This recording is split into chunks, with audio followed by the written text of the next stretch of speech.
Hi, I'm Bobby Corser. I'm a digital meteorologist. So let's talk hail here in the Pacific Northwest. It's springtime and we get hail with our thunderstorms. The largest hailstone that has fallen west of the Cascades in the state of Oregon happened January 18th, 2018 out in Seaside. Hailstones just a little bit bigger than this golf ball, about 2 inches in diameter, were recorded. Well, what about east side?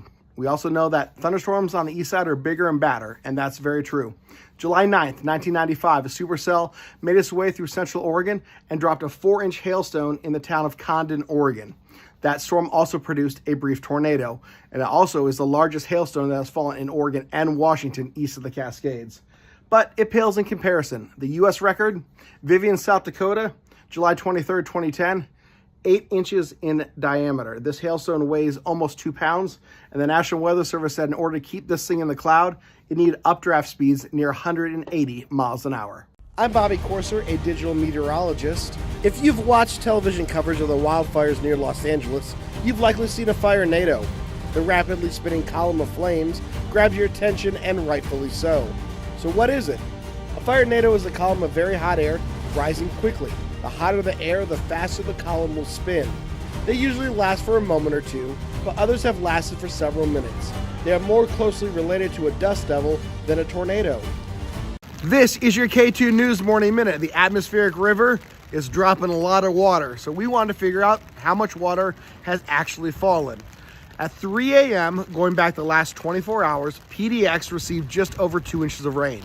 The Portland metro area is roughly 6,600 square miles. So you put those numbers into a calculation, and the Portland metro area has received 232 billion gallons of water in the last 24 hours. That is pretty impressive. Now this morning, we know lots of standing water out there on the roads. Mike Warner has been showing you that all morning long on air. Now, on the Oregon coast, some school delays are in effect to allow buses and kids to navigate potentially flooded roadways.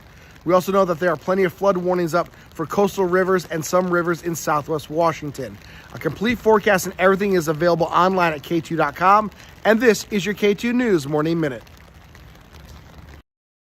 The National Weather Service announced this morning that they have upgraded the Enderlin, North Dakota tornado to an EF5.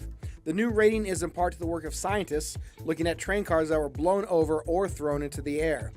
NWS Grand Forks estimates the wind speeds reached 210 miles an hour. This is the first EF5 in 12 years. The last EF5 went through Moore, Oklahoma. That tornado killed 24 people and injured more than 200. The Enderlin storm killed 3 people. So yesterday we talked about Portland International Airport receiving about 35 inches of rain.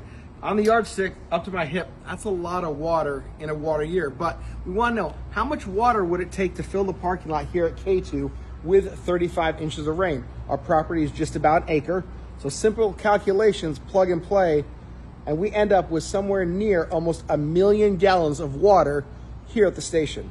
As a cold front pushed south through the plains on Sunday, strong winds raced out ahead, creating a wall of dust that made its way from New Mexico and the panhandle of Texas down into the central part of the state.